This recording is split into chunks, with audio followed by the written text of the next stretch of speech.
In the name of God, Father, Son, and Holy Spirit. Amen. So another synod and another charge. And once again, we are recognising what it means to be living in a world with COVID. As I'm writing this, we in Southland and Otago are all under level 2 Delta guidelines. And as the government decision is that there can be no more than 50 meeting together indoors, once again we find ourselves embracing the Zoom revolution. And quite possibly most of us more reluctantly than enthusiastically. But nevertheless, this is what we have to live with at the moment. And to use the phrase of the moment, it is what it is. This will be a staggered synod. Today we are using Zoom. And alongside that, we are anticipating, as well as praying hard, that we'll be able to meet together face to face in November. And so another charge, pre-recorded and delivered using the technology of the present day. And as the theme of this year, I'd like us to think about some words that come from many years ago. I'd like us to think about the words, rebuild my church. Rebuild my church. As some of you know, I've been appointed the Bishop Protector for the Third Order Franciscans living in New Zealand. The Third Order, more usually known as the Tertiaries. These are people, men and women, who are attracted to the lifestyle and ministry of St. Francis of Assisi. And more than attracted, they seek to live out their lives following these precepts, both formally and practically. And they do this as part of their routine lives. They don't live in formal community or wear habits, but they do seek to meet together regularly and to make a profession, to live out the gospel life according to the example of St. Francis.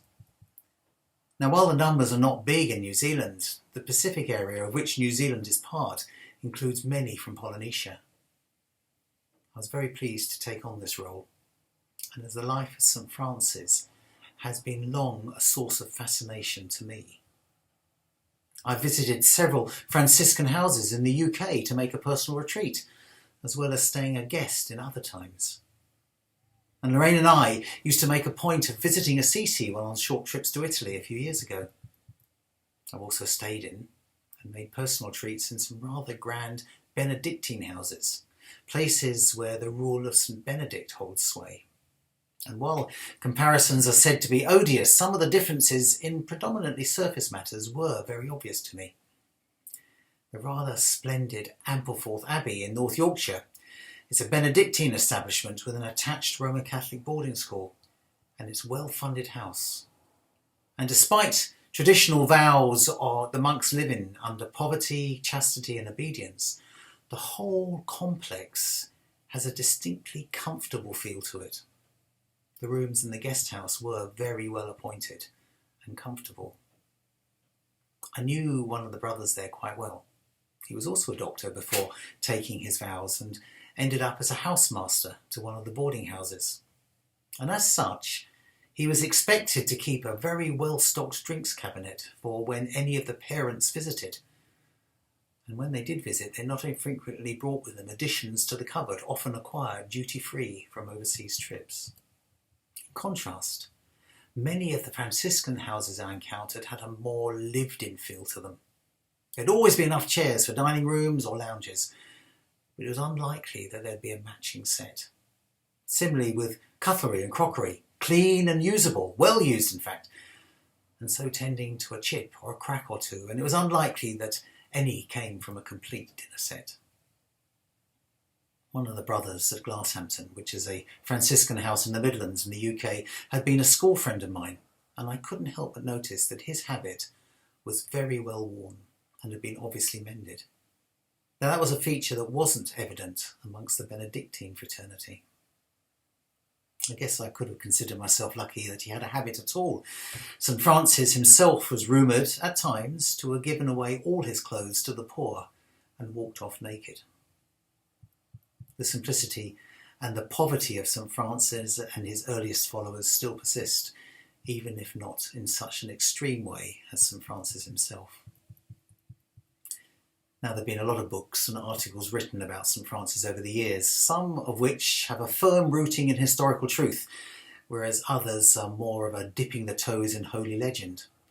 But regardless of the historicity or not, there's a lot to read and to inspire us if we felt so inclined.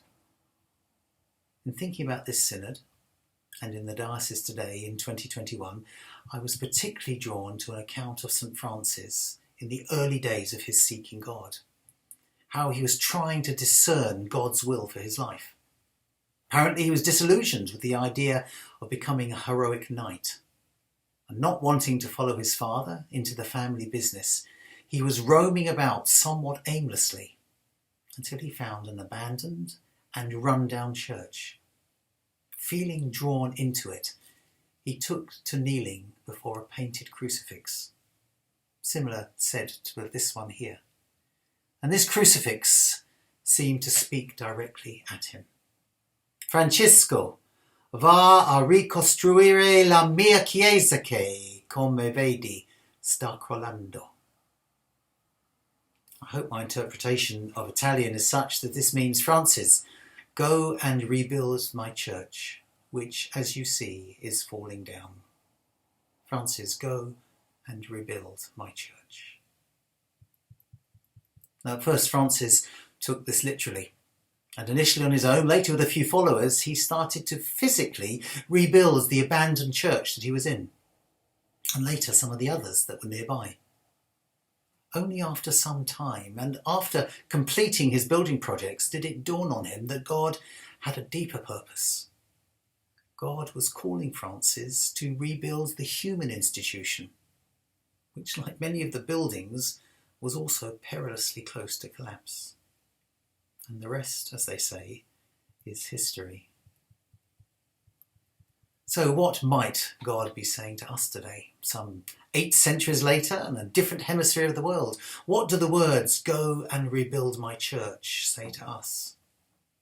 And how do we respond? I think as we look around, we could say that the church is facing yet more crises and is in need of a bit of repair. But please, let's not lose sight of or contact with our first love. Our first love being the one who first loved us. Amidst all the cries of anguish and anger we might well have been hearing of late, there are also firm statements of faith and resolve from folks who will not let the betrayals and disappointments distract them from their commitment to Jesus Christ. In our diocese, there are many ways that the call to rebuild my church is already taking shape. And sometimes the realization that we've been called by God to an action comes only after we realize God's already taken us by the hand, or is it the ear, and started us off. Our cathedral in Dunedin is one place where the call to rebuild my church has an almost literal feel to it. Built to the glory of God over 100 years ago, it was already showing its age a little. And at times, especially winter times, it made those of us who visit it regularly feel our age a little too. And then a fire took the roof off, and our hands were forced somewhat. Now, in the physical rebuilding, which is slowly happening, I have no doubt that Father Tony and the whole cathedral congregation are not seeking to rebuild the cathedral to be a monument or a museum, something simply to celebrate the past. They are looking to rebuild the cathedral to have a place in the present day community for both Christian and secular needs, and to be a lasting witness to Jesus Christ into the future. A place where all can feel welcome and included. In support of this, despite the at times quite severe restrictions and constraints that have been placed on them, the congregation has been growing. New activities and groups have started. The musical tradition has expanded. People's lives are being changed. The name of Jesus Christ, the reality of his kingdom, is being proclaimed. The vision to rebuild the church has within it the desire to connect with others within the church and the community around the buildings, and with those who have yet to recognise the love of God made present in Jesus Christ. I'd like to share just one example of how this rebuilding of the church is demonstrating. Remember the conditions: no or limited heating, restricted access to a lot of the facilities, and over winter. And there was a visitor to Dunedin, someone in a sense stranded here because of COVID. He's from an Islamic country and background, and this man came regularly, daily even, to the cathedral. And while there he prayed, he sought to understand more about Jesus Christ, and when able to go home, he wanted to leave only after seeking a blessing, a Christian blessing, from one of the cathedral priests. This is what the church, in all its aspects, is called to do: to bear witness to Jesus Christ, in words, actions and buildings, and to be a blessing to others. Rebuild my church. Structural rebuilding for sure, but changing lives and making a difference to individuals. And there are more examples we could share. Let's not lose sight of the amazing encouragement testimony can be. Let's be open to sharing what God could be doing in our lives and is doing in our lives.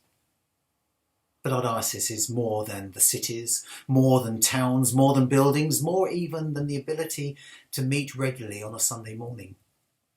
How might the idea of rebuild my church take shape under these conditions? Now, last synod, we saw the very moving film clip of the work of Richard Johnson and Jonathan Wood, meeting with and connecting with those whose lives are mainly outside the structures of organised church. They are showing us the importance of the church reaching out more than relying on us attracting others to come in. The diocese has taken notice of this, and having been granted money from St John's College Trust, we've asked Anne Van Gens to join us, and for 3 years she'll work as the Diocesan Community Ministry Enabler. And part of this role is to look at how we can enable folk in our more remote and predominantly rural areas to grow in their faith, to see how worship and fellowship, along with teaching and study, can be facilitated and enabled. And while it'll be open to anyone, we want to recognise, to celebrate and build on our Anglican tradition. We're going to hear more about the Bishop's Companion programme later, but this is one way of exploring and growing in our faith in ways that are tailored to each individual or small group. Anne's looking already at how rural communities could be enabled to meet together locally, but then also be linked with others using Zoom or similar to join in worship and study. Rebuild my church. I'm not underestimating the difficulties that face us in seeking to reach out to the rural communities and to isolated individuals. It really was salutary recently to read about the challenges facing one of the more rural Australian dioceses. This diocese has faced near bankruptcy, largely due to payments needed to be made because of past clergy abuse. And although it's relatively small in number, the parishes covered a huge area, and most of the parishes encompass several church buildings. Now, the bishop had no money to employ priests, and 50% of the parishes were in vacancy. And the bishop made a tour of the Australian seminaries and training colleges, looking for new clergy who might feel called to rural ministry. Only this tour and offer came with a catch. Each appointed clergy person needed to raise 30,000 Australian dollars themselves before they could be considered for any post. Now, in Dunedin, we're not in that same condition. But I find it sobering to think of approaching anyone to consider taking on a post under that set of circumstances. Let's remember how over the years, the church has often thrived when it's had to face and live with severe constraints. One of the more recent Christian revivals has been in China. China, not exactly known for its welcome of foreign religions. Iran, despite the strict Islamic history and current day practice, is seeing a big growth in people choosing to follow Jesus Christ. And church history reminds us that the blood of the martyrs is the seed of the church, a phrase which may or may not have come from Tertullian. Now, St. Francis himself never sought fame or riches. He and his followers lived in what most of us today would consider to be appalling conditions most of the time. and yet their influence, both at the time and over the years, has touched and changed thousands and thousands in many different ways. Now, I suspect that one of the factors connecting their voluntary poverty and global influence is the characteristic of sacrifice. I believe the element of faith, sacrifice, has to feature in each one of us as we choose to follow Jesus Christ. And before anyone switches off, I would also think that the word sacrifice covers many levels and layers. And initially, as we choose, or as we realise our position in Jesus Christ, we will recognise that we've already made a sacrifice. To acknowledge Jesus Christ as Lord necessarily means leaving a life centred on self-seeking behaviour and self-promotion. We are now walking and living under the lordship and the authority of Jesus Christ. As people of God, we rest in a life where God, rather than ourselves, occupies the centre. And for many of this, it's a process rather than an instantaneous event. But at the heart of our faith, I believe we all need to die to ourselves in order to live to God. Now, we proclaim that at baptism. We work it out through our lives, but we realise it fully when we finally meet Jesus in the new creation of God. Sacrifice. Not just limited to the metaphysical, there are very real objective sacrifices too, some of which are very painful for a long time as we seek to follow Jesus Christ. And not all of us will be asked to sell all that we have and follow Jesus, having given the money to the poor. But some will. And some of those, I wonder, will choose to hear it, and some will not. Not all of us will be asked to sacrifice our lives because we choose to follow Jesus Christ. But some will. How do we feel about them? How can we, and how do we, support them?